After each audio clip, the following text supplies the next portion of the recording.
Assim, em relação ao cádmio, né, tem uma das doenças, né, que estão relacionadas à exposição ao cádmio, que é a doença de Itaí-Itaí, né? Aí, você poderia comentar um pouquinho sobre essa doença, quais são os principais sintomas, os efeitos que podem ter a longo prazo? Você poderia Sim, comentar um pouquinho? essa doença de Itai, ela surgiu, na verdade, no Japão, uma cidade chamada Toyama, em 1952. Teve uma grande intoxicação na água do rio Jintsu.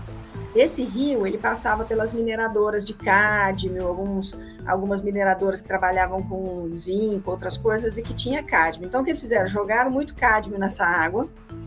Os japoneses, não só de Toyama, mas das cidades que ficavam à beira desse rio Jintsu, usavam as águas para o arroz e para cozinhar, para beber, para tomar banho. E foi o maior caso de intoxicação assim descrita de cádmio, porque depois eles descobriram que era por causa do cádmio e o que eram os sintomas. As pessoas, e principalmente as mulheres, e principalmente mulheres mais velhas, tinham muitas dores nos ossos, dores articulares, fraturas espontâneas, e que assim as fraturas não se consolidavam direito. Então, Itai, se for traduzir para português, significa dói, ou ai. Itai, então, é a doença do dói, porque tudo doía nas mulheres. E elas começavam a quebrar espontaneamente. Por quê? Porque o cádmio, ele compete com o cálcio.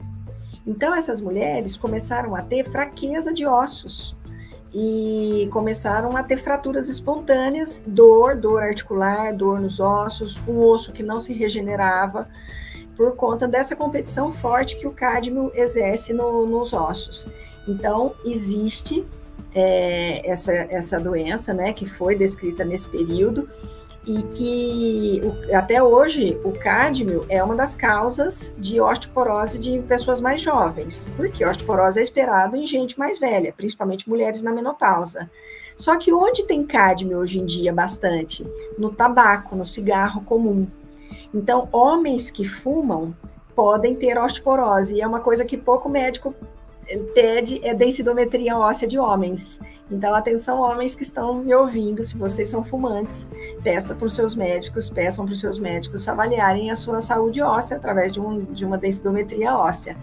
Mulheres tabagistas, tá na menopausa ou que usam pílula anticoncepcional, ou seja, tem um nível hormonal mais baixo, são muito mais candidatas a ter osteoporose, por conta da ação do cádmio muito deletéria nos ossos, que vem dessa competição que o cádmio faz com o cálcio, e que esse evento lá em Toyama, no Japão, na década de 50, que foi essa doença do Itai aí, que ninguém entendeu o que aconteceu, depois foram juntar lá com o CRE e, enfim, estudar mais o cádmio, que se viu que realmente o cádmio exerce uma grande competição com o cálcio e que pode ser um problemaço ósseo, né? A pessoa, por exemplo, às vezes vai fazer um implante de dente.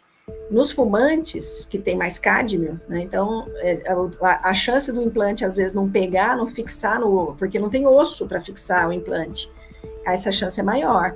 Então, por exemplo, dentistas que estão nos escutando, é sempre bom, antes de fazer o implante, dar uma checada se a pessoa fuma, dá uma limpada nesse cádmio, né? Dá uma água de quiabo para esse cara, dá uma clorela, dá cápsulas de coentro, né? Pectina é uma fibra que você pode mandar manipular também, né? Ou seja, prepara o doente, prepara o paciente antes dele receber o implante dentário, porque se ele fuma, tem cádmio e o osso está mais fraco, pode ter um insucesso no implante dentário por conta do cádmio. Olha só, esse tema, Ingrid, que você me convidou para falar, ele é muito, muito importante, porque assim, às vezes, sabe quando o médico faz aquele diagnóstico de eureka? É um elemento tóxico. Ninguém sabe o que a pessoa tem. Muitas vezes eu recebo no meu consultório gente assim, olha, doutor, já passei em tudo quanto é médico, tudo não é especialista, e eu não tenho nada, ninguém sabe o que eu tenho, não que eu tenho nada, assim, no sentido, não aparece nos exames, mas eu tenho dor de cabeça, eu tenho enxaqueca todo dia, eu tenho isso, eu tenho aquilo, e a gente vai ver a pessoa está intoxicada.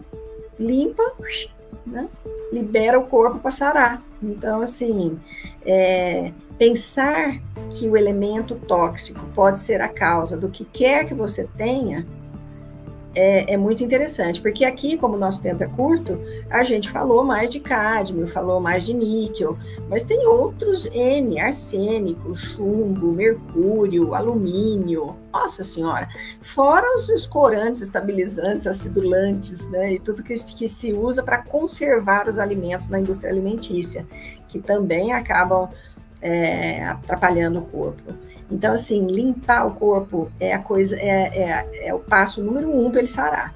E eu sei isso, não só de estudar muito teoricamente, mas é a minha prática diária. Eu faço isso em todos os meus pacientes. Eu limpo, eu checo tudo, eu limpo tudo.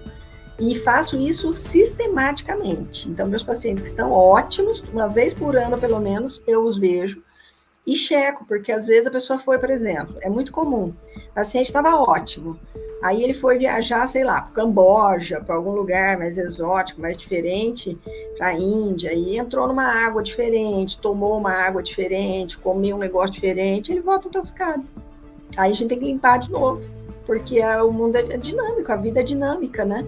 E se a gente deixar, ele vai desenvolver uma doença. Então, a medicina preventiva, ela foi a que pegou primeiro para si essa questão de olhar os tóxicos, porque a gente sabe que eles causam doença. Então, melhor não esperar a doença chegar. A gente já vê que tóxico que é, já limpa.